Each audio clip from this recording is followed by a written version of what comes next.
Teleportation will commence in 5 minutes.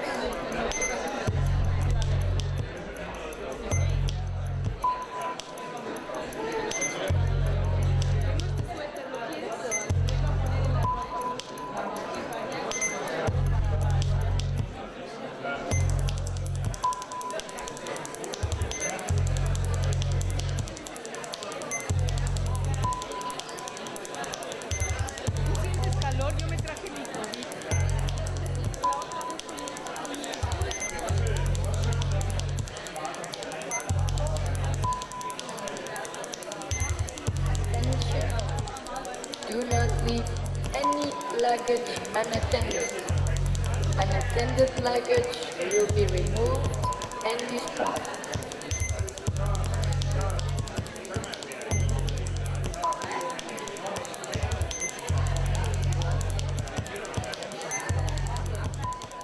Attention, ladies and gentlemen.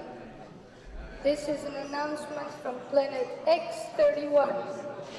Please take your seats. Teleportation will commence in 2 minutes.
Atoms, like each other to different degrees. Lower right. Possibly places in the air that are like that.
evening, Earthlings, and welcome to the Science and Cocktails.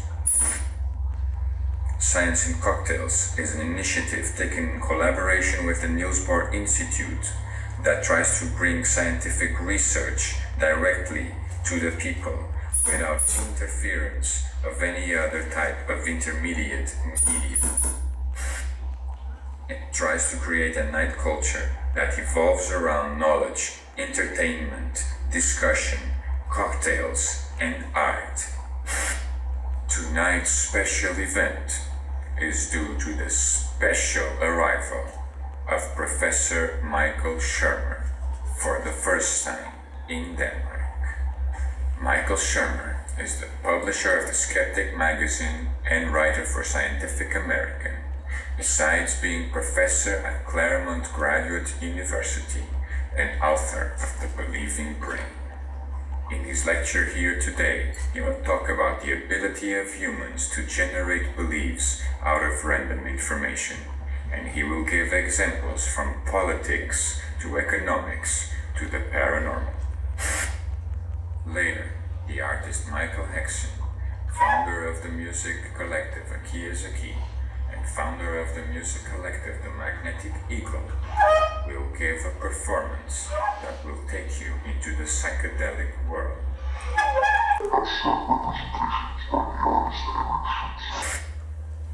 End of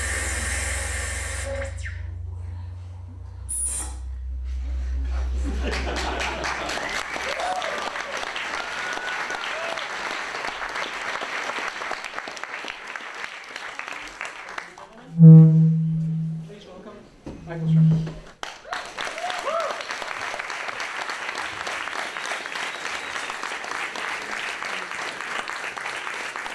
Wow. I'm not in Kansas anymore, I can see that. This reminds me of California in the 60s. Most of which I don't remember. Not for that reason. I was too young. I did the 70s, which is the most forgettable decade of the century. Anyway, I thought I'd just talk a little bit about what I do for a living and in the study of weird beliefs of all kinds on science and pseudoscience and the difference between good science, bad science, voodoo science, pathological science, non-science, and nonsense. And unless you've been abducted by aliens, you know there's a lot of it out there. Nonsense, that is. Some people call us debunkers, but let's face it, there's a lot of bunk. And somebody's got to debunk it, and that's our job, in part. But more, I'm interested in the psychology of beliefs, why people believe weird things, or anything of the sort. And so I'm here on a book tour in Spain, and then England, and now here, which I've never been to before. So this is terrific. Thank you for having me. I appreciate that. I was at the Oxford Union 2 nights ago where I debated God. Well, he was a no-show, but there were some theologians that claimed to have spoken for God, so, and we won. We did. They actually took a vote at the end. The resolution was the House believes in God, and at the end, the House no longer believed in God by a vote of 168 to 143. So, yes, skeptics rule. Anyway, so I thought I would talk in general about beliefs first, and then in particular God beliefs, and why people believe in God and religion. And so our story begins 3.5 million years ago on the plains of Africa. So imagine 3.5 million years ago, you're a little hominid, little small-brained hominid walking around. Your name is Lucy. Thank you. Most Americans don't get that joke. You know, the little Australopithecine. Anyway, there you are walking around on the plains of Africa, and you hear a rustle in the grass. Is it a dangerous predator, or is it just the wind? Well, if you think that the rustle in the grass is a dangerous predator, and it turns out it's just the wind, that's a type 1 error, a false positive. You thought A was connected to B, but it wasn't. But no harm. That's a low-cost error to make. On the other hand, if you think the rustle in the grass is just the wind, and it turns out it's a dangerous predator, your lunch. Congratulations, you've just been given a Darwin Award for taking yourself out of the gene pool early before reproducing. And we are the descendants of those organisms most likely to make type 1 errors than type 2 errors, to make false positives rather than false negatives, to just assume all Russells in the grass are dangerous predators just in case, as opposed to not recognizing true patterns. So our brains are very good at finding patterns, all sorts of patterns. We're good at figuring out that the universe is expanding and that there's a Higgs boson in quantum physics and mathematics and biology. We can figure these things out, but we also make a lot of errors along the way. We find patterns that are not real. We think A is connected to B and it's not. That's called superstition. That's magical thinking, and that's what I study for a living. So what I'm arguing is that it's built into the brain, not as a mistake, or a bad meme, or lack of education, or ignorance. It's none of those things. It's that all of us, just by nature, when we see something, hear something, read it, see it on the internet, gossip, whatever, we just assume it's true as a default rule of thumb. It's the easiest, simplest thing to do. Now, why can't the little hominid just stay in the grass and collect more data to get the pattern right? And the answer is because predators don't wait around for prey to collect more data. That's why they stalk their animals and pounce on them before they can get data about the predators. So you have to make snap decisions. Rapid cognitions, it's called rapid cognition. Rules of thumb, heuristics, just things that help you make a quick decision. And in general, so what I'm saying is that anytime we hear something, we just assume, oh, it's probably real. And that's the very opposite of the way science works. The way science works is we just assume your claim is not true until proven otherwise. The burden of proof is on you to prove to us that your claim is true. So you think there's a Bigfoot roaming around the hinterlands of Canada or North America or the Himalayas, and so we skeptics say, well, that's nice. Show us the body. Well, I don't have a body, but I got these grainy photographs and these blurry videos, and one night at 3 in the morning in my tent, I heard these really spooky noises. Sorry. In science, you actually have to have a type specimen, a body. We have to actually have some physical, concrete evidence before we can accept a claim. Same thing with the ufologists, people that have been abducted by aliens. It's the same thing. Show me the body. Show me the spacecraft. Next time you're abducted, grab one of those little widgets on the dashboard and bring it back so we can see it. You know, again, the ufologists, they have lots of grainy videos and blurry photographs and anecdotes about things that land in Farmer Bob's field in Puckerbrush, Kansas at 3 in the morning. By the way, why do the UFOs never land, like, you know, at the White House or at, you know, Wembley Stadium or somewhere where, you know, we can all see it? So it's unmistakable, right? This is always my challenge to believers who say, well, what would it take for you to believe in God? Well, usually it's something like $1 million cash in a Swiss bank account under my name, something like that. But something, well, that could actually happen by very human ways, corruption. But something unmistakable that could not have happened otherwise, like an amputee growing a new limb. See, because the miracles attributed to supernatural beings, like cancers going away or those sorts of things, they're always things that might have happened anyway, statistically. Just, you know, the odds may be long, but in the law of large numbers, if you have 7 billion people, things way out on the edge, on the outliers, they happen anyway, naturally. So we need something really super good evidence, extraordinary evidence to accept these kinds of claims. So now, continuing to our thought experiment, you're a hominid on the plains of Africa 3.5 million years ago. You hear the rustle in the grass. Is it a dangerous predator or just the wind? What's the difference between the wind and a dangerous predator? The wind is an inanimate force. A dangerous predator is an intentional agent. And his intention is to eat me, and that can't be good. So organisms not only find patterns and assume that they're all real, we infuse them with agency, intentional agency, as if it's a thing that acts volitionally in the world. And I think this goes a long ways to explaining beliefs in ghosts and gods and demons and angels and aliens and hidden conspiracies and cabals and all these things that we think are going on and running the world. I'm sure you've heard about the Illuminati, you know, the 12 guys in London running the world economy, apparently doing a crappy job of it. or that the Bush administration orchestrated 9/11, pulled this whole thing off, right? You know how we know that the Bush administration did not orchestrate 9/11? It worked. That's right. Thank you. Have you heard my talk? Or did you get that from the guy I ripped it off from? Anyway, so so I'm building a model for, first, how our brains just evolved to find patterns, and then we infuse the patterns with agency, with invisible essences or beings. So the way this happens in the brain is that there's several forces at work here. First, there's what's called dualism. We're natural-born dualists. From a very young age, maybe as little as age 2, children all the way up to adults believe that there's two substances in the universe, corporeal and incorporeal, body and soul, brain and mind, body and spirit. There's this belief that there's some essence to us that carries on beyond the physical body, that's just out there somewhere. There's lots of really interesting cognitive tests of this, for example, on the essentialism or essence of a being. A friend of mine named Bruce Hood, he's a cognitive psychologist in England. He actually asked subjects if they would wear Hitler's jacket or Jeffrey Dahmer's sweater. And almost to a person, every subject goes, oh, no. Ooh, the evil from the serial killer or the dictator would like ooze into my skin. Well, we washed it and dry cleaned it. You know, there's no bad stuff in the sweater. Still, people don't want to wear it.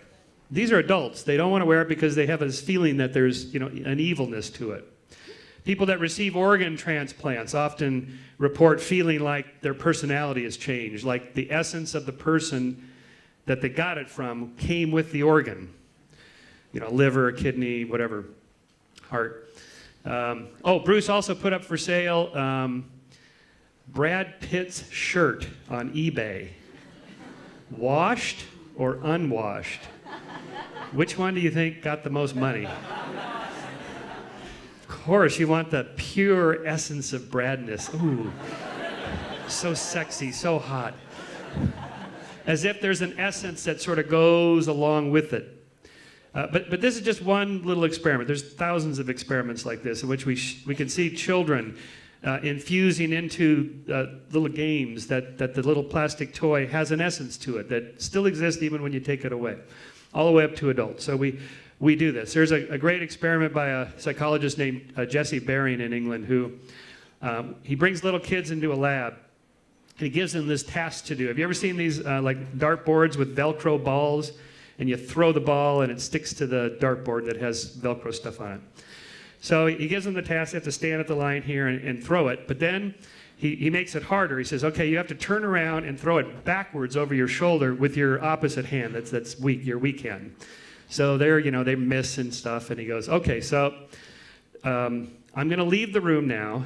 And you go ahead and do the best you can and come out and tell me how you did. And then, I'll come back in and check on you. So, of course, the moment he leaves the room, they run up and they stick it right on there. And it's really cute how they do it. Adults do this too, by the way, but they're more subtle about it. They cheat. People cheat just about 10 to 15%.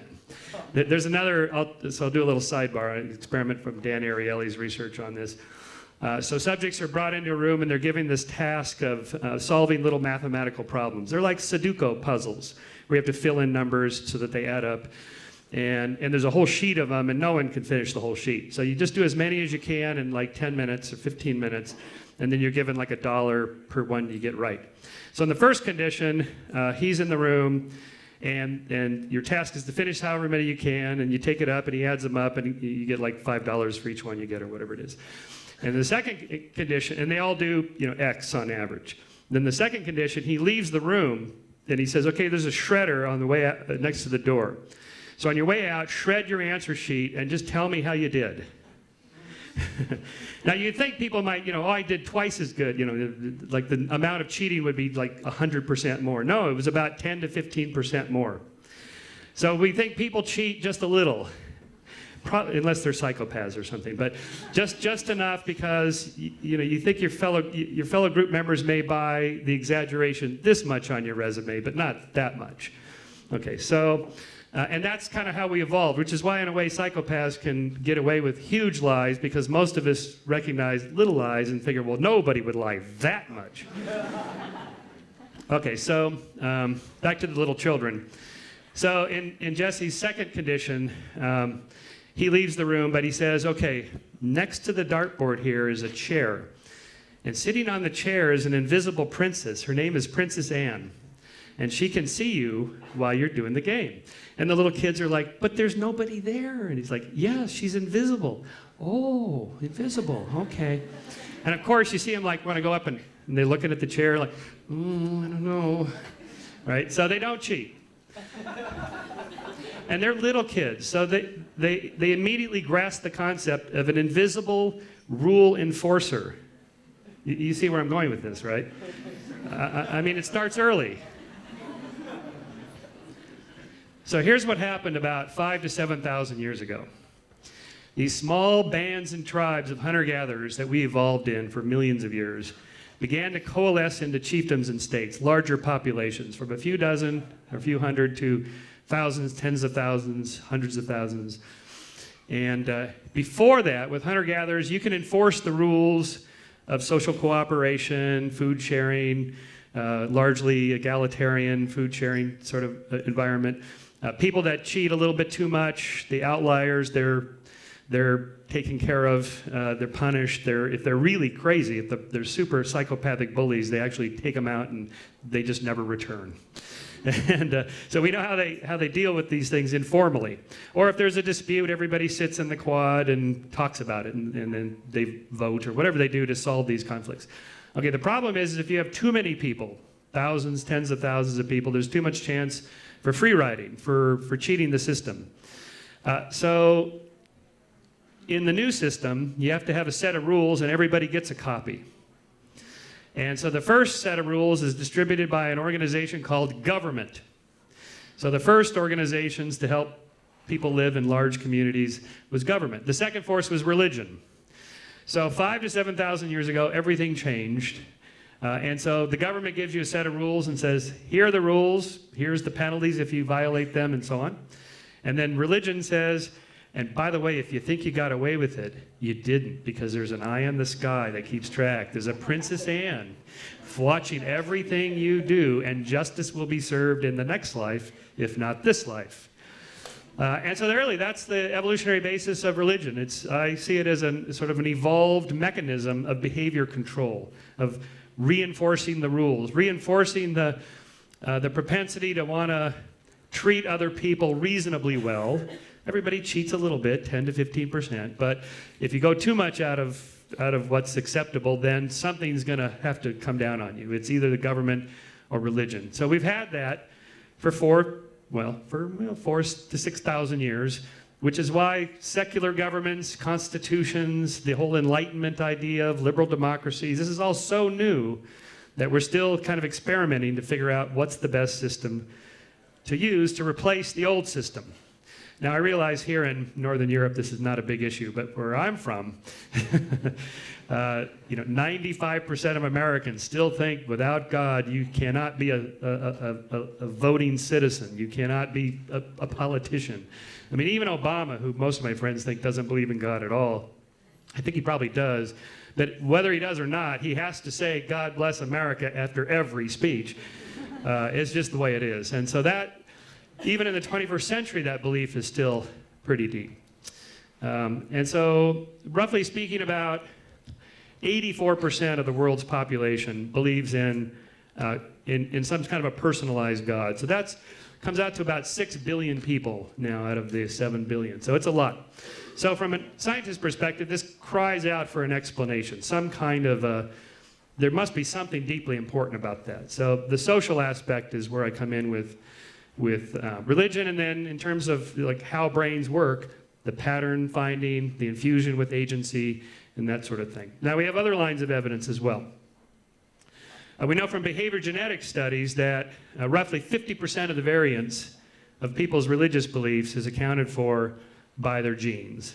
Now we know this from twin studies. Twins with identical DNA raised and separated at birth and raised in separate environments. So there's 3 massive studies on this, the Minnesota twins study, one in England, one in Australia. The one in Australia is about 3,800 twins separated. That's a huge database. The one in England, 825 twins, and the Minnesota twin studies was 300 or 400. And so what they do is they give them a battery of tests of how religious you are, just on the religiosity scale. How many times did you go to church when you were growing up? How many times do you go to church now? Do you read the Bible? Do you pray? How often? Do you believe in God? What kind of God? And so on. And so the variance in that you get, about half of it is accounted for by genes. That is, these identical twins raised in radically different environments still track pretty closely with one another, not only on physical things, like height and looks, but even weird stuff, like what kind of clothes they pick out. Twins tend to wear the same kind of clothes, which is weird until you think about it. Well, because what do genes code for? There can't be a gene for, like, you like to wear T-shirts and black shirts, whatever. No, but their genes code for body types, and body types tend to prefer, you look in the mirror, you go, yeah, I don't look good in that, but I do look good in that. So twins are more likely to pick out the same kind of outfits here versus that. Or even things like food preferences, but more to the point, religious preferences and even political preferences. So this is a kind of a different lecture, but it turns out that about half the variance of people's political party preferences is genetic. Well, there can't be a gene for liberalism or conservatism or, well, yeah, there kind of is, because if you're a genes code for, like, temperament, how happy you are or sad you are in general, or how outgoing and extroverted you are or not, to what extent you like to travel. Travel is a proxy for openness to experience, and openness to experience is about 50% heritable. And so all of these things add up to a worldview in which you're more comfortable with, say, the liberal worldview, or you're more comfortable with the conservative worldview. The conservative worldview tends to be hierarchical, more authoritarian-based, rule-based. You like things that are predictable. I don't want those revolutionaries coming into my backyard. Or liberals tend to be more flexible with rules and more willing to change their mind, that sort of thing. So if all of those things can be genetic, then surely religions can be that as well, and they are.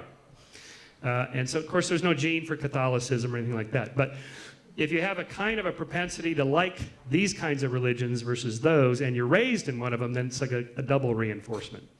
And so we know from behavior genetic studies then that you're born in a certain way, you're born in a certain household with the kind of personality that's going to prefer these kinds of religions, and then you're exposed to them or given certain choices.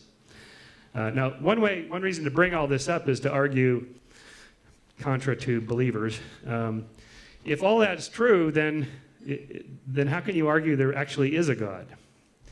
Well, believers do. They'll say, well, God gave us those genes so we can know him, or he gave us the modules in the brain that infuse agency into invisible things so that we can know God, right? So I'll come back to whether there is a God or not in a minute. But where I'm heading with this is that if we're born with a propensity to believe in invisible beings and moral rule enforcers and that sort of thing, and where you happen to have been born determines which God you believe in or which religions you adhere to. So, for example, if you were born in the Western world in the 20th century, you're most likely to be Christian, and you believe Jesus is the Son of God manifested on earth in flesh and all that stuff. If you were born in India, you're likely to be Buddhist, and you believe that Ganesha, the blue elephant, is the embodiment in flesh of God. And so that alone tells us, if there's all these different religions, which is the right one?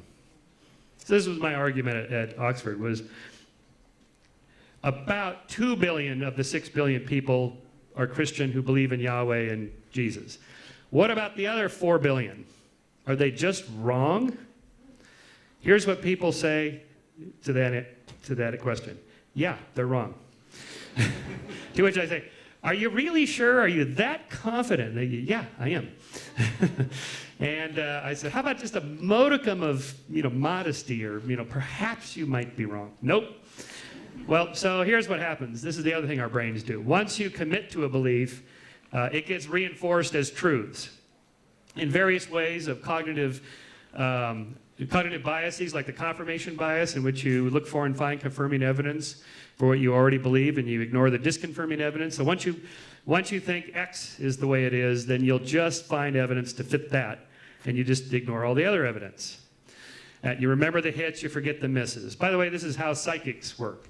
Astrologers, tarot card readers, palm readers, they're doing something called a cold reading, in which you read somebody cold that you've never met, and you throw out a lot of statements.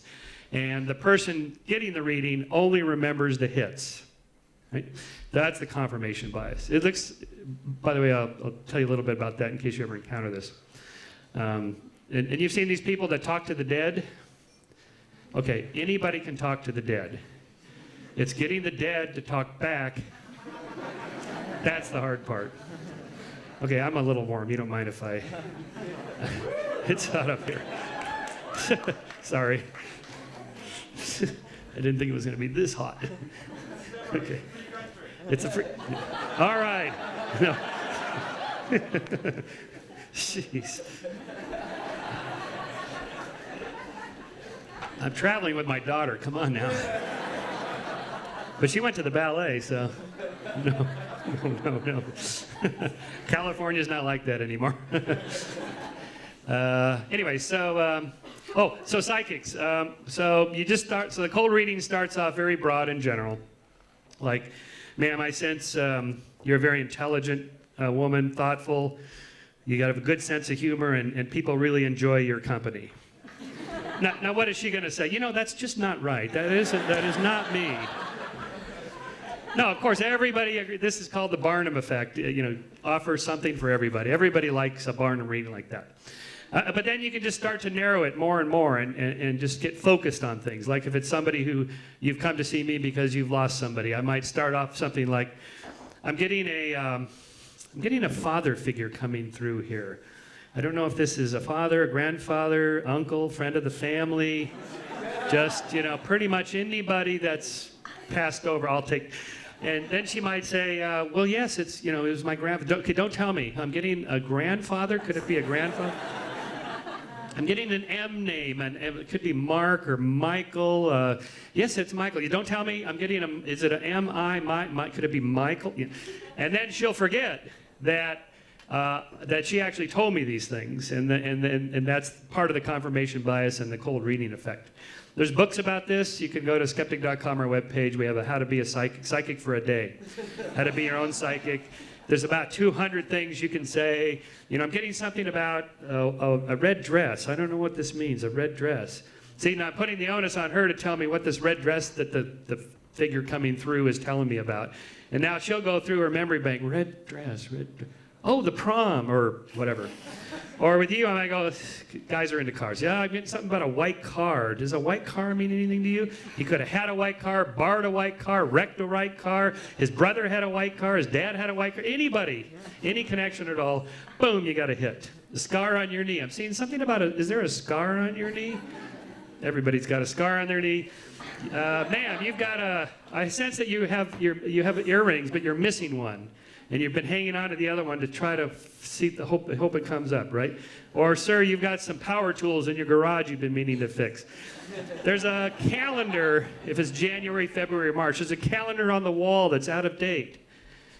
There's a Post-it note on the fridge. You don't need that anymore. Hundreds of things like that. And people will go, wow, how did he know that? So I had a friend that worked for the Psychic Friends Network in the United States. It's one of those, $3.99 a minute. They call it poor man psychotherapy, but at $3.99 a minute, it's not for poor people. In fact, it went out of business, and not one of the psychics saw that coming, which tells us something. But he's the one that first explained to me how that works, with the book. They give him a book, and here's like 200 things you can say.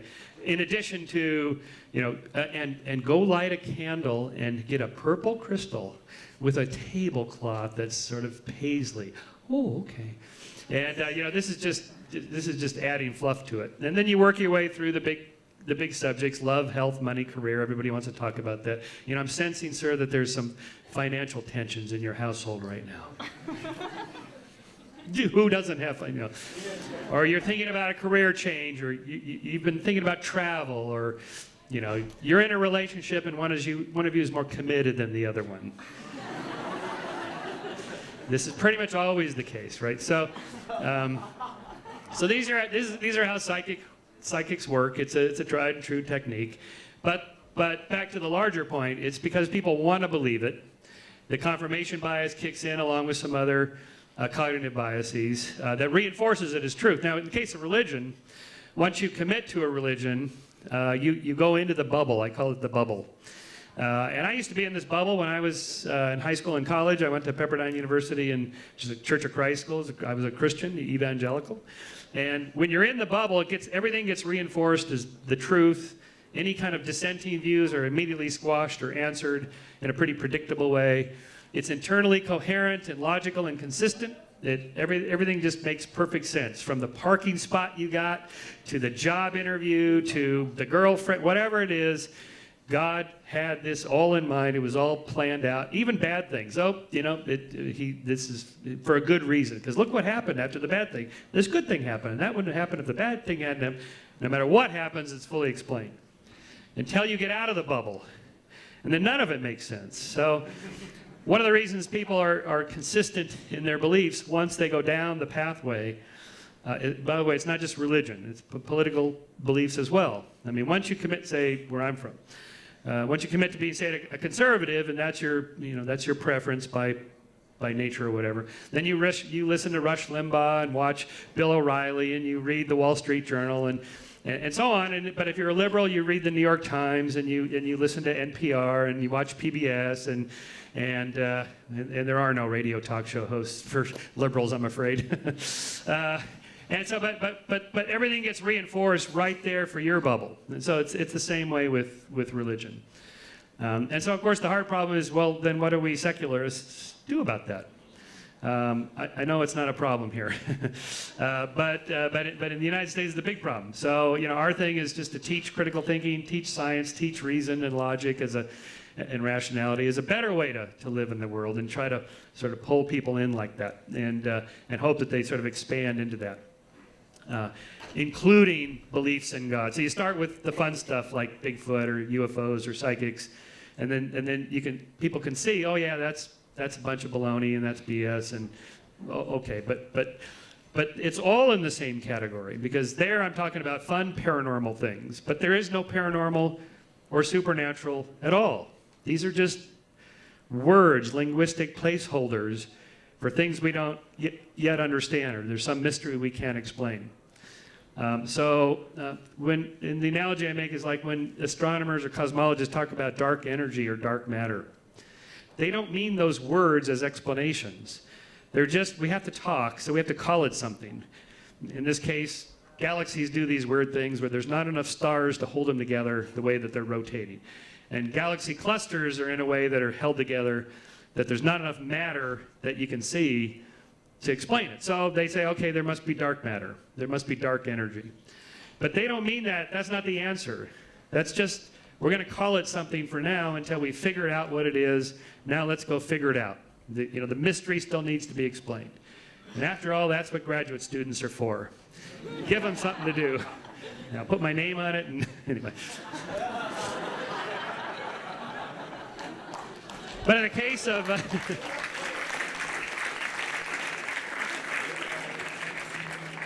we must have some students here, I guess, or something. But in the case of like creationists, you say, well, it's the intelligent designer did it. You can't explain the bacterial flagellum or the complex chemical sequence that leads to blood clotting, or the complexity of the eye, or consciousness, or whatever their latest mystery is, their X. So, it's the moon.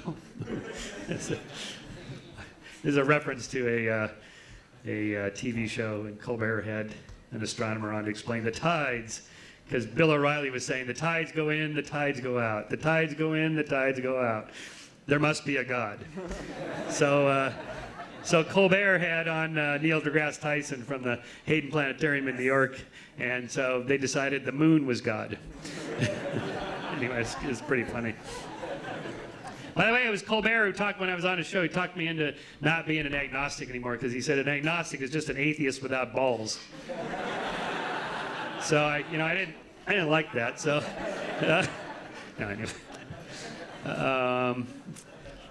I forgot what I was talking about there. So we were talking about being in the bubble and changing people's minds and the paranormal and the supernatural and all that. So the problem with things, even like in other areas, such as when I deal with my friend Deepak Chopra and his belief in quantum consciousness and spirituality of a different kind than a traditional religious kind. You see, in America, it's our biggest stat now that just came out last month is that 1 out of 5, 20% of Americans are nuns. This is the rise of the nuns. It's the fastest growing religious group in America, the nuns. N-O-N-E-S, nun. The people that tick off the box nun for religious preference, none. 1 out of 5, so that's pretty good. And so the atheists were all excited, skeptics, yay, we're 1 out of 5. No, because about half of those people tick off the box, spiritual but not religious. This is like on these dating services. I'm spiritual but not religious. What does that mean? And then you ask people, what does that mean? What do you mean? Nobody really knows. They don't really think about it. They just have this idea, well, there's some sort of spirit in the sky, there's a force, there's something else out there. So with someone like Deepak, and it's like, okay, what do you mean by that? You can't just use the word. Like paranormal, what does that mean? Like in the case of Deepak, and along with a couple other people, this guy named Stuart Hameroff, and then there's a fellow, Roger Penrose at Cambridge, who's a renowned mathematician who wrote this book, The Emperor's New Mind. So they have this theory that ESP, mind reading, psychic action at a distance, these sorts of things are explained by quantum physics, that inside your neurons, when neurons fire, it's a fairly complex chemical sequence in which molecules are swapping across these little gaps called synapses. Don't worry about that. Anyway, within the molecules are atoms, and within the atoms they can have this like collapse of the wave function. You get this quantum effect like the double slit experiment, which spooky things happen at a distance instantaneously. Information is transferred. You've probably heard about this double slit experiment. And the two machines could be on either side of the galaxy, and the little subatomic particles affect each other instantly. So this is, Einstein called this spooky action at a distance, because that can't happen, but it happens. Just under the certain conditions of this one experiment for subatomic particles. So people like Deepak take that and run with it. And they go, look, quantum physics, it's spooky and mysterious. And consciousness, it's spooky and mysterious. They must be the same. And it's like, Deepak, no, there's a lot of other spooky, mysterious things, and they're not the same. Like Paris Hilton, that's, it's not explained by Lindsay Lohan, not explained by quantum physics. And, sorry for the American reference. And so just calling it something like that doesn't explain it. But even if that was right, let's say my neurons firing away, and it, they affect the quantum field through my skull, across the space into your skull, and I think some thoughts and you can read them, and you think some thoughts and I can read them. Let's say that actually is true. That's not ESP, that's not the paranormal. That would now just be like part of neuroscience and physics. It'd be like quantum neuroscience or whatever the new field would be.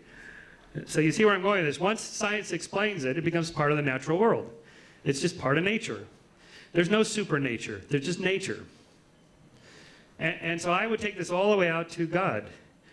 Using the word God doesn't explain anything. They say, well, God did it. Well, the cancer went away. How do you explain that? God did it. Or how do you explain where the eye came from? The intelligent designer did it.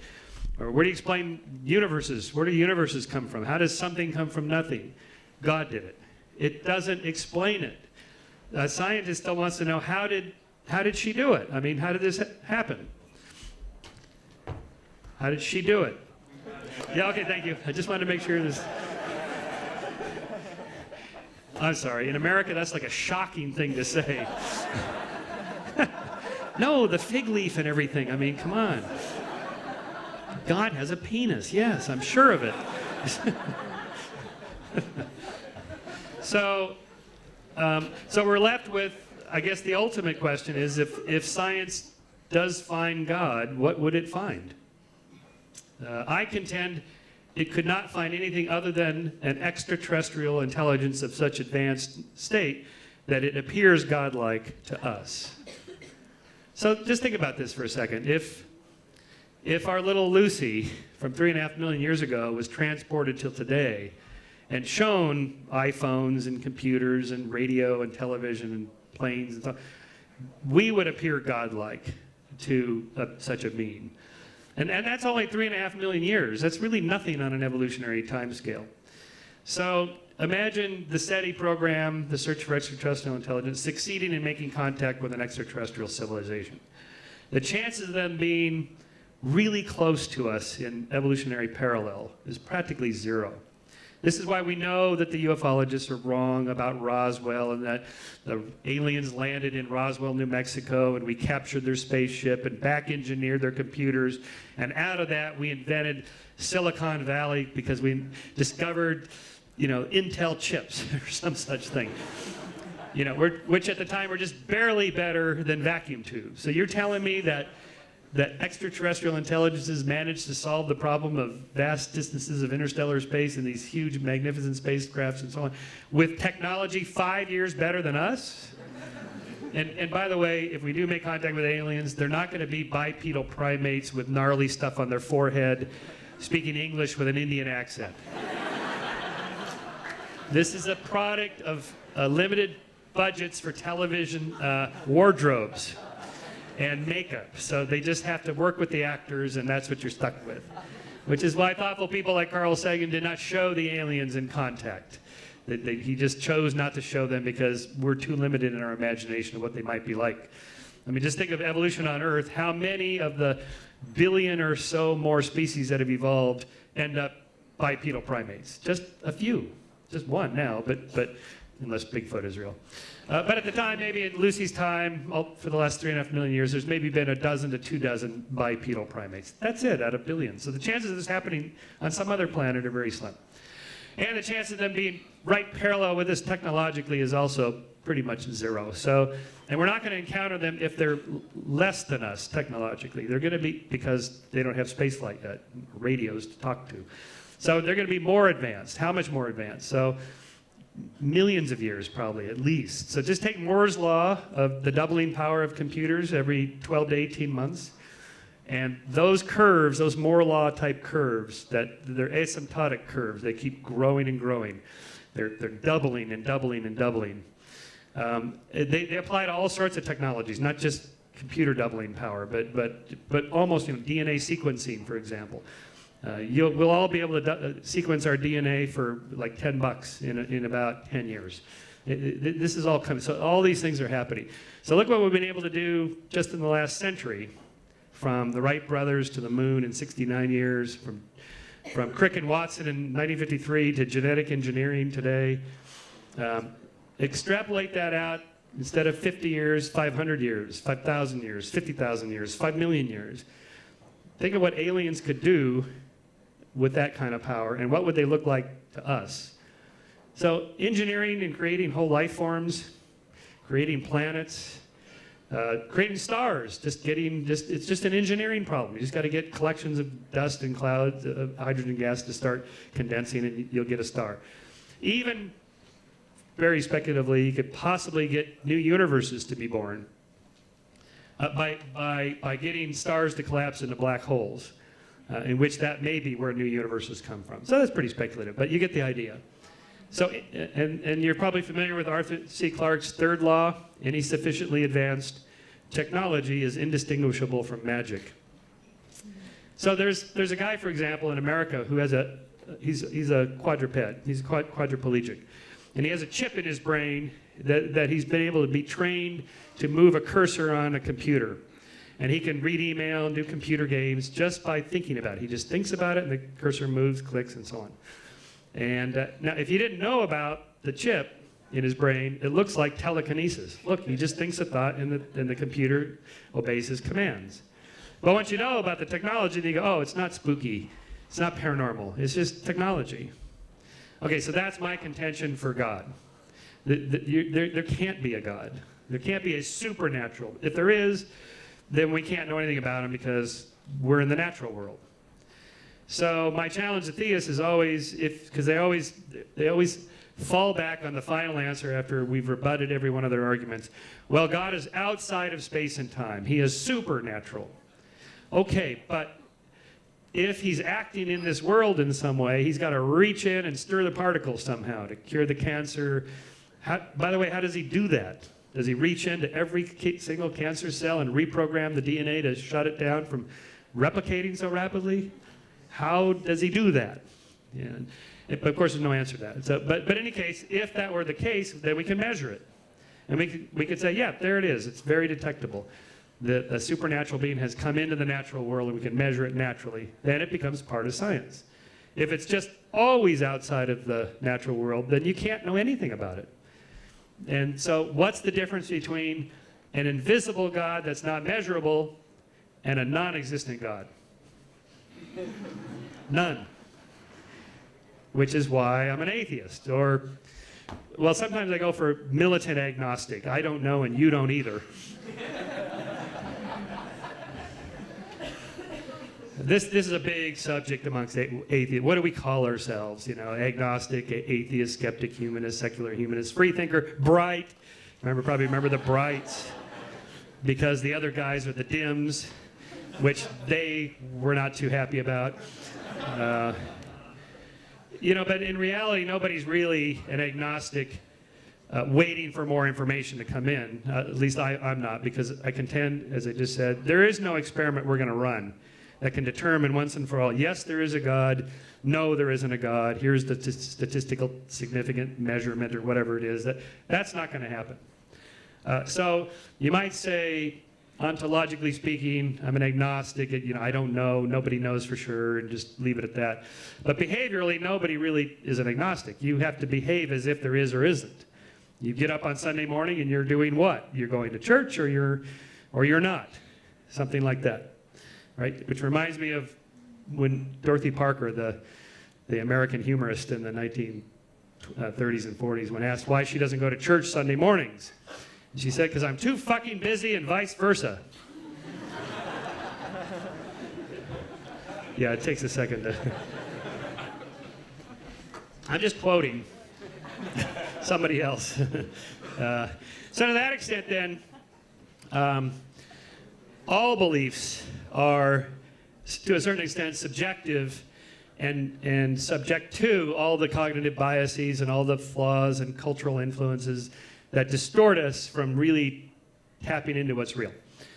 The one hope we have is science. Science is the best tool we have for at least stepping out of our own brains and hopefully connecting with other brains that can bring some objectivity to the claim and find some way to test it, experiment with it, collect some data, get some consensus amongst the experts and so on, so we can at least approach some understanding of reality. Otherwise, it's just my opinion versus your opinion. And science is only a couple centuries old. And religion's had thousands of years ahead of it. So we're just getting started, but that's why I think, you know, science is the best tool we have. Thank you.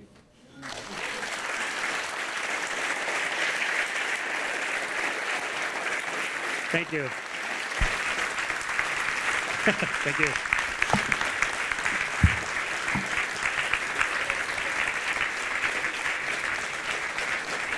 Thank you so much.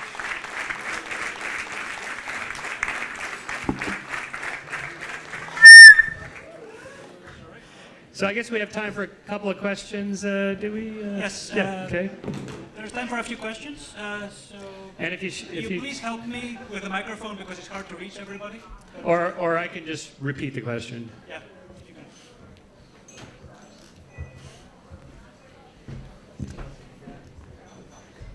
I have a yes/no question. Yep. Are you a believer? Well, you've been here for the last 45 minutes, right? In what? I believe all sorts of things. I believe in the Big Bang. I believe in evolution. I believe in civil liberties. I believe in equal treatment under the law. I believe in women's rights, reproductive rights. I believe all sorts of things. See, this is the problem with being called a skeptic. Oh, you skeptics, you're cynics, you don't believe anything. No, that's crazy. Of course we believe all sorts of things. So I'm sticking with the word though because I have a magazine called that, so I'm kind of committed at this point. Yep.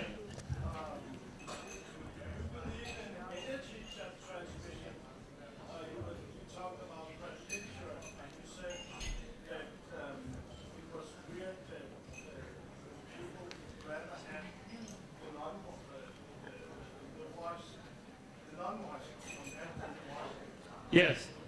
Could you repeat the question? It was, do I believe in energy transfer? Is that what you said? Transfers, exactly. Well, I mean, I'm transmitting energy now through a microphone, you know, radios transmit energy. I'm not sure what you mean. You mean psychically? Or information?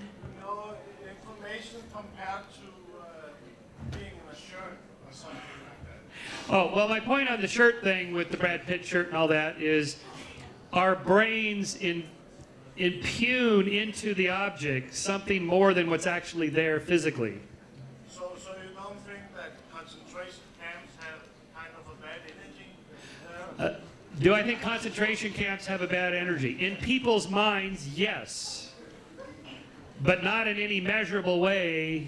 You know, if an anthropologist from Mars went in there with a measuring device, they're not going to find anything. Yeah, absolutely, for sure. Haunted houses are haunted in people's heads. And to that extent, gods are real in people's heads that believe in them and act on them, fly planes into buildings, things like that.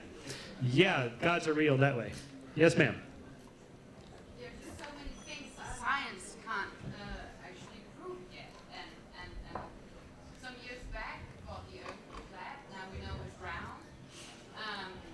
The relativity theory, just the particles moving faster than the speed of light. We actually, when we do new experiments on that prove the current theory wrong, all Yes. scientists go straight through it. Oh, we gotta recalculate. Damn, did we do a mistake? Science is still so unknowing. There's still so many things that we can't prove, so how can you be so sure? Okay, first of all, I'm not. Yeah, And so to the question, why should we believe you? My answer is you shouldn't. okay. Okay. But also just that, because I would like to believe you, but I just think that you need to give us some more proof. Okay. If, for example, you in the beginning you said that, what was it? Did government come before religion? And you said that government did come before religion. What's Well, the no, proof about of the that? same. You know, it's simultaneous coevolution. I'm It's sort sorry? of together. But let me come back to the more important point you're making. Isaac Asimov wrote a terrific little essay called "The Relativity of Wrong," and it's a great little short essay. And he ends by saying, "When they said the Earth was flat, they were wrong. When they said the Earth was round, they were wrong. It's not round, it's an oblate spheroid. It's slightly flatter. It flattens out around the equator, and it's slightly bulgier on the bottom half than on the top half. It's a little bit like a pear. It's an oblate spheroid. But if you think that thinking the Earth is flat is just as wrong as thinking the Earth is round, you're wronger than both of them. Yeah, but it's just like, In other it would words, be nice if we're you still had- making progress. There's nothing wrong with Newtonian mechanics. It still works. You want to get a spacecraft to Mars, it's pretty much all Newtonian mechanics that gets you there. Relativity is bolted onto it for super high speeds and so forth, high gravitational fields and so on. It's not that Einstein disproved Newton and oh my gosh, for centuries they believed all that gravity stuff now that Newton said now Newton's wrong and Einstein. No. That isn't what happened. It's just layers on layers that gets better. Darwin is right in the fundamentals. Yes, he was wrong about a few things, and evolutionary biologists tweak it here and there, but the chances of that now being wrong are pretty much zip. We have so much evidence on that now. So other areas, like consciousness, we don't really know. We don't have a good theory for how neurons swapping chemicals leads to what you and I are doing right now, thinking deep thoughts and experiencing each other on a Saturday night and what that feels like. We don't understand that yet. But here's the deeper point. The fact that we can't yet explain it doesn't mean it's supernatural, paranormal, mysterious, spooky. It's just okay to say, I don't know, and leave it at that. Yep. You said something earlier about you had this Yeah. later on. But isn't that also the way science is? Because you have this hypothesis, postulation, and then you find you trace backwards to prove your hypothesis. That's one question. The second question, related, like if you're on the moon and you find a wristwatch. Closer to you. If you're on the moon and you find a wristwatch, that's, Yeah. I'm sure you've probably heard this before. That's kind of an odd thing, there's a very complex, and the way the world is much more complex. There has to be, Right. again, Okay, he's got a two-part question. The first part is, I said that people naturally fill in gaps with all kinds of ideas, most of which are wrong and so on. Doesn't science do the same thing? Kind of.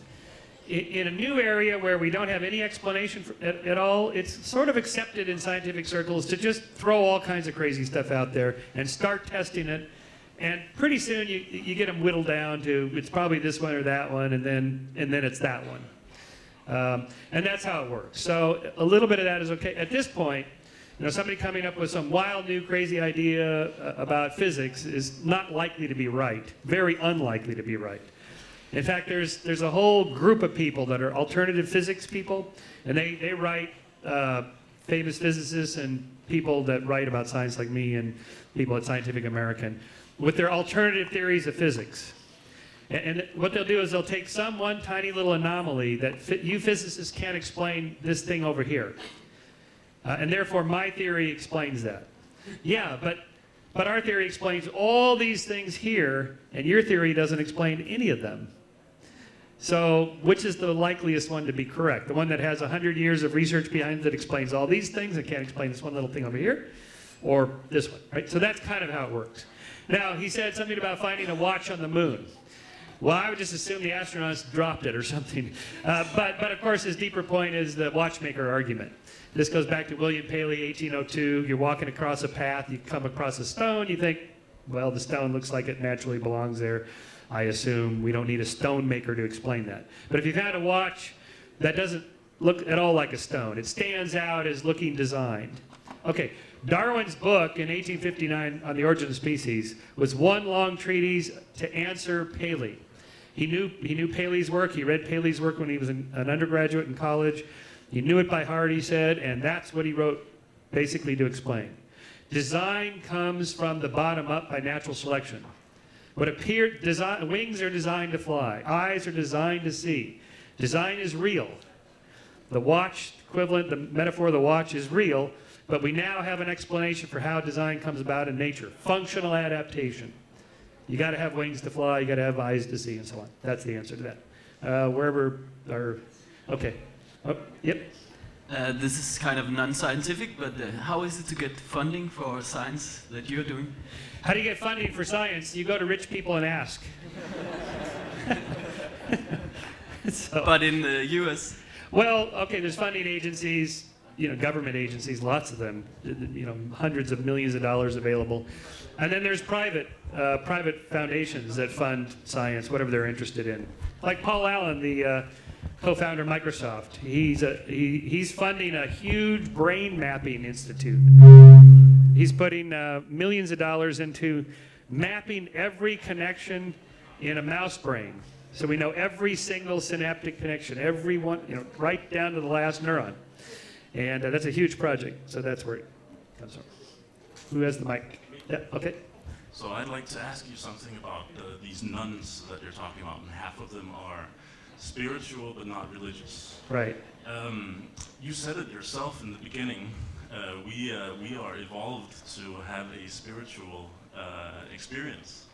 So how do you come from being spiritual but not religious to actually believing in some kind of maker god? Wouldn't those half of those people just be say in touch with their nature as spiritual beings?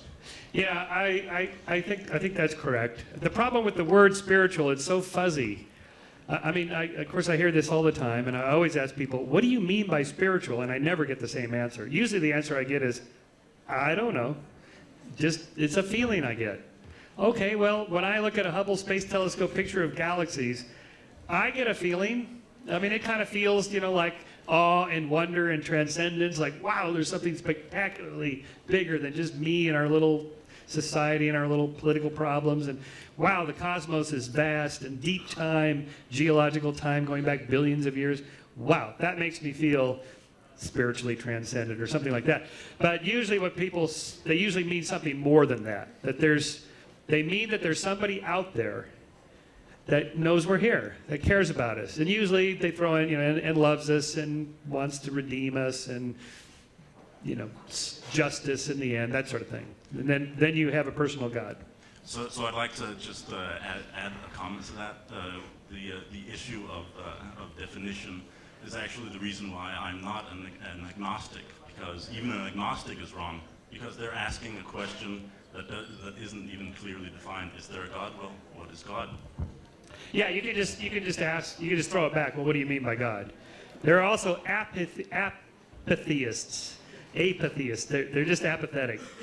The I don't give a shit if there is or not position.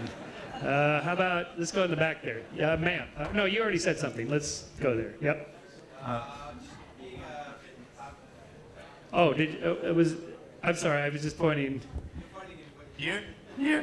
You go ahead. Yeah, I have a question about the thing you said, like when a leg sprouts or cancer or an eye, grows out. Do you have an explanation for that? Some kind of, because the religious, as you said, they had the theory that it's God who did it, but scientifically, yes. You see, there's a difference. Okay, this guy didn't have an eye, now he does. So. Okay, salamanders can grow limbs back, and we can document it, watch it, but no human has ever grown a limb back. Now, I've heard people say, I heard from somebody who said they were at this thing, who knew somebody that went and saw it, but this is the friend of a friend thing with urban legends. You can never actually get to the person who actually grew the limb. You haven't asked me. Okay, Well, did you grow a limb back? No, I didn't, but I used to. No, well, actually, I have many experiences. No, not me. Okay, I have all my limbs on.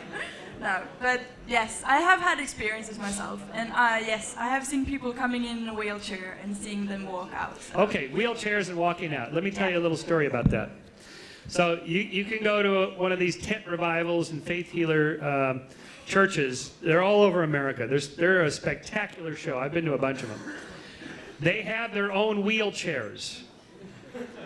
And so when the little old lady comes into the church and, ma'am, would you like to sit in the front row? We can put you in a wheelchair. We'll take you down there. And she's like, oh, okay. And she sits down. They wheel her down there. And then the minister comes down at the height of the whole thing and says, now I want you to get out of that chair right now. Jesus loves you. Get up and walk.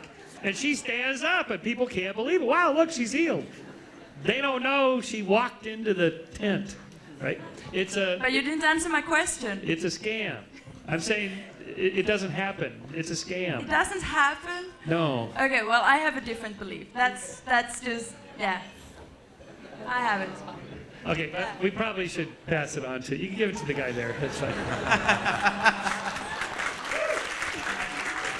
I just want to linger a bit on the feeling of another. You talked about the spirituality, that the spiritual people, they have a feeling of being, there's being something, but we can't explain it. And you had this really nice analogy with the rattle in the grass, where you had said that evolutionary, there's coupled to some fear of a predator that makes you rather believe that there is something.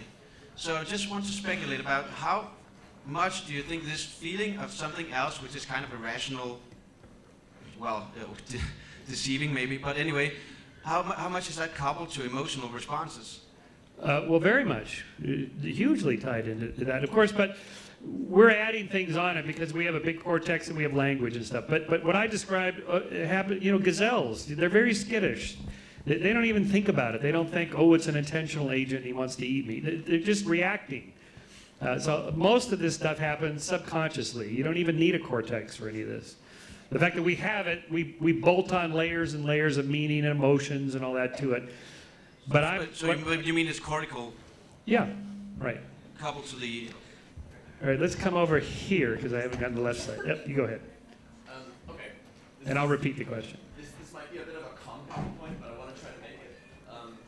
I have a knee-jerk reaction to both against both social determinism and genetic determinism. And when hearing the point that you made about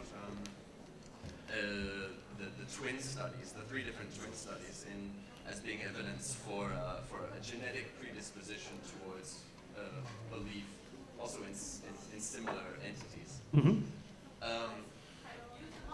Yeah, well, okay, now I always do this, like, with a long pre-speech, but basically, I'm thinking in terms of the very well-respected and famous Danish theologian, Kierkegaard, Søren Kierkegaard, and his point in Fear and Trembling about that the true religious belief is absurd, and it's either psychopathic or it's absurd, and that it's actually quite impossible because the religious belief is socially the common manifested religious belief is socially determined. And Yeah. Where it's and he was, but he used this idea of the religious belief nonetheless being there because of the absurd as pinpointing the place of human agency, and not being socially determined creatures, but actually having a will. Yeah. And so finding this in both the religious, an aspect of the true religious sentiment, but also science, I think that there's a similarity there. I don't know if I'm making myself clear. Well, I'm not sure. I started off on behavior genetics twin studies. Let me clarify that. The most we're saying is it's just half. You get the other half yourself. Okay, there's an element of free will. There's, of course, an element of self-determinism still left, your environment and so on. Nature versus nurture, my favorite t-shirt. On the back it says, either way, it's your parents' fault. So, but of course, yes, of course, culture makes a huge difference there. Let's come right here. Are you sometimes afraid you're wrong? Like wake up in the night and a little bit skeptic about skepticism? Yeah, that's a great question. Am I sometimes afraid to wake up in the night and that I'm going to be, or am I skeptical of skepticism? No, I sleep pretty well. I do. And the reason I'm not skeptical of skepticism is because it isn't a thing. It's not like I'm committed to some belief system and it turns out it's wrong. There is no, skepticism is just a method. It's just science. It's just a method of asking questions and thinking about the world. Again, it's not that, okay, like, are you a global warming skeptic? Or are you skeptical of the global warming skeptics? Well, I used to be skeptical of the global warming claims in the 90s, and then there's so much evidence I changed my mind, and now I'm a global warming believer. But see that, so maybe I lay awake at night worried about a particular claim like that. I don't, but if I did, that's what I would be worried about. But not skepticism itself, because it's just a tool. It's just a way to answer questions. Yes, ma'am.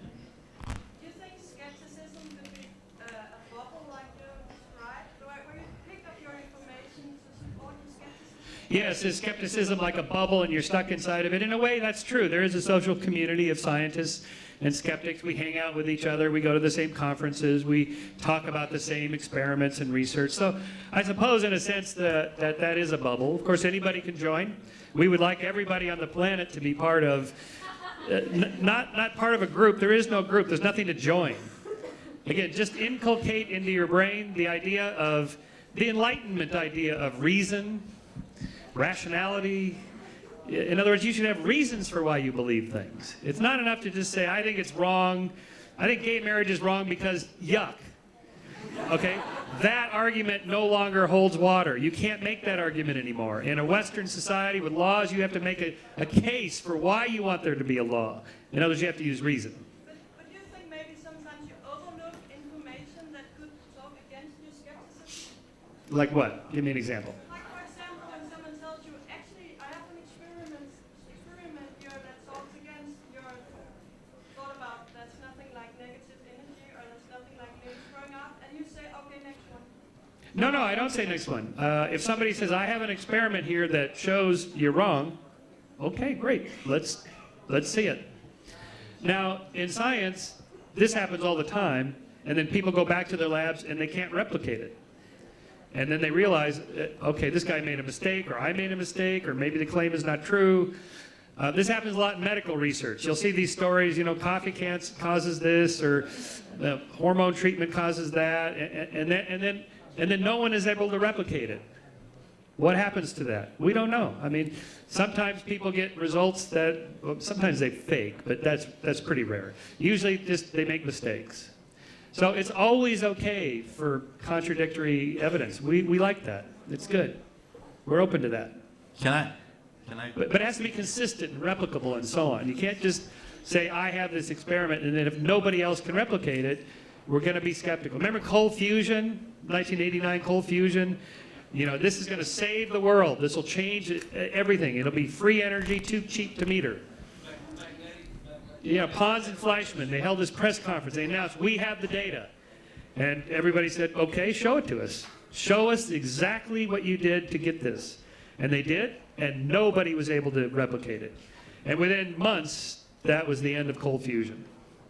That's a nice example of how it works. Yeah. This is a bit of an abstract question, but do you think there is actually a limit to knowledge, to what science can understand, or will we actually get to a point where we can say, yes, we know everything? or there will always be something above? I mean, right. Yes. That's actually a nice way to think about God. Yes, well, okay, but yes, of course, if there are limits to knowledge, we don't know what they are, and how would you even know that you've hit the limit? I'm not even saying, I'm not even referring to human civilization. I'm referring to anything in the universe. Any information, right? Well, okay, knowledge is just, it's information. We're processing information. So is it possible there's other sources of information? Yeah, of course. We'll find out, I guess, eventually. It's one of the reasons why I'd like to live long enough to find out what the next big thing will be, but of course it can't. And that'll always happen. So here's the metaphor. As the sphere expands, the content of knowledge grows in comparison to the amount of the unknown. But remember the ratio of surface area to volume. As volume increases, the ratio of volume to surface area increases. So it's not just that the more we know, the more how much we don't know. We're actually, relatively speaking, catching up and getting ahead of the unknown. It's just my little metaphor. Let's hope we catch up exponentially. Well, yeah. How about here? I'd just like to add one thing, which is Laplacian daemon. Are you familiar with the Laplacian daemon? Which is a creature that would know the state of any particle at one instant of time. Oh, yes. And the problem with that is that to virtualize anything, to simulate anything, you need a system that was bigger and more complex than the thing you're simulating. So in order to know everything in the world, you need something bigger than the world. Yes, right, yeah, right. All right. Anyway, second off, congratulations on a great election last week. Oh, yes, our election, right, okay. Finally, we Americans did something Europeans like.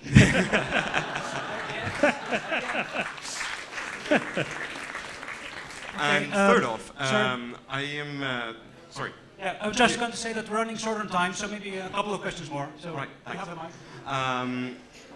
For your example on type 1, type 2 errors, you are all the time referring to tigers in the grass for doing these type 1 errors. Do you have any other examples that would evolutionarily predispose us to make this kind of error other than predators?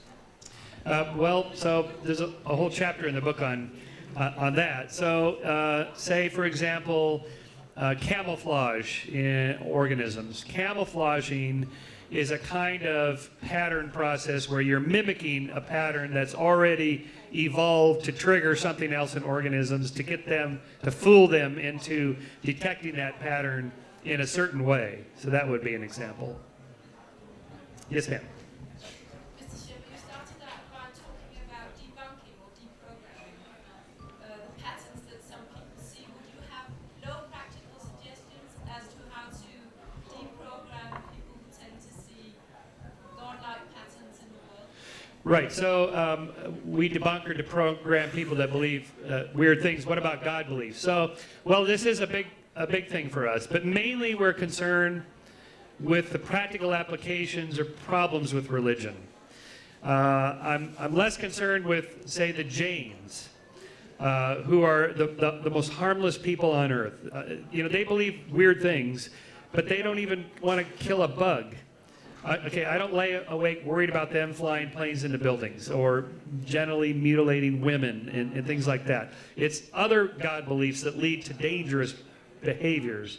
So I'm more focused on let's change the bad behaviors first and get the bad religious ritual behaviors out and then maybe work on the God beliefs.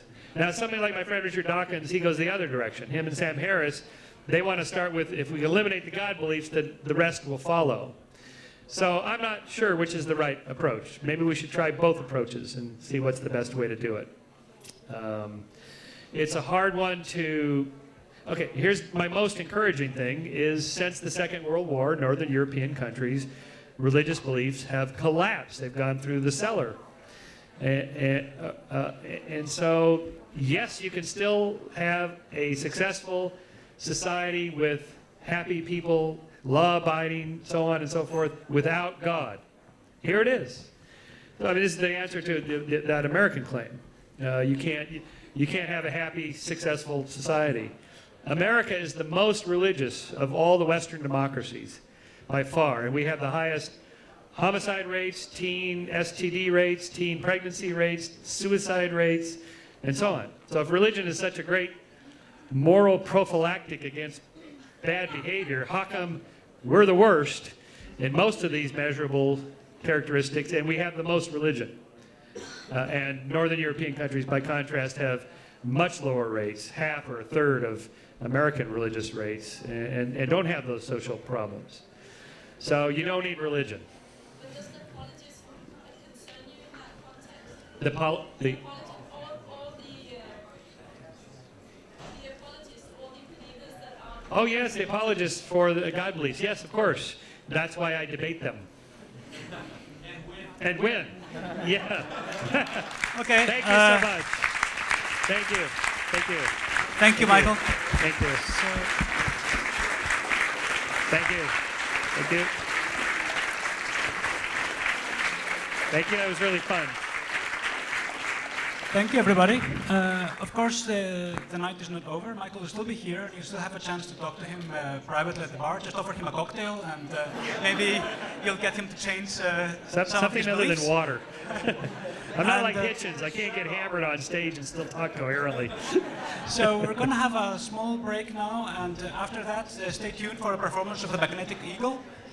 It will be in about 20-25 minutes time. In the meantime, please enjoy the cocktails, and a big thanks again to Michael Shermer. Thank you, thank you, thank you.